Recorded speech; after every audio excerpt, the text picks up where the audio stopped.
د ټولو نه وړومبی خو د ښاغلي افکار صاحب او د پښتو ادبي سوسایټۍ اسلام آباد د ملګرو نړۍ مننه کومه چې په دغه شان درانه دستوره کې او په دومره لویه ویاړنه کې او د دومره لوی شخصیت په ویاړنه کې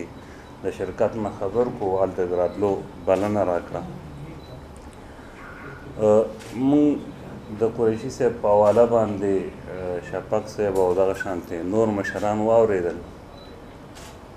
د هغې په حواله باندې زما ذاتي معلومات او یا ذاتي د قریشي صاحب د پېژندګلو په حواله به زه دا ووایم چې دا د پښتو ادبي سوسایټۍ اسلام آباد برکت دی چې د ادب یو طالب علم چې پښتو په کتابونو پسې ګرځي خو هغه تر اوسه پورې قریشي صاحب نه و لیدلی. زه د ادبي سوسایټۍ دا ګام او دغه شانتې بلا نور ګامونه د دې خبرې ثبوت ګڼم چې په اسلام آباد کې پښتو ادبي سوسایټي د خپل ژوند ثبوت ورکوي، نه یوازې د تنظیم د ژوند بلکې د قامي ژوند ثبوت ورکوي، ځکه چې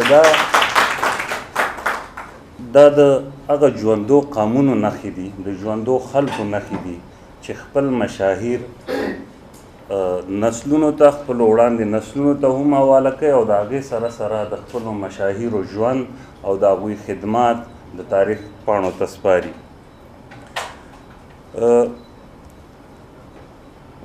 اوږدې خبرې یا ډېر ټایم اخیستل چونکې د مخکې نه راسره په ذهن کې څه هم نه او مشران به خبرې کوي، خو بهرحال زه یو ځل بیا دغه خپله مخکینۍ خبره تکراروم چې زه د ادبي سوسایټۍ پښتو ادبي سوسایټۍ اسلام آباد دغه ګام چې کوم دی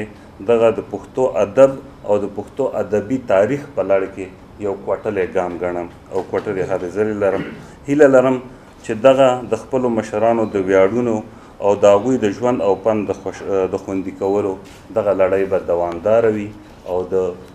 پاکستان د دارالخلافې د دې ملک د دارالخلافې په منځ کې به د قامي ژوند د پښتون د قامي ژوند د دغه ساه اخیستلو او را ایستلو نظام روان وي. ستاسو توجه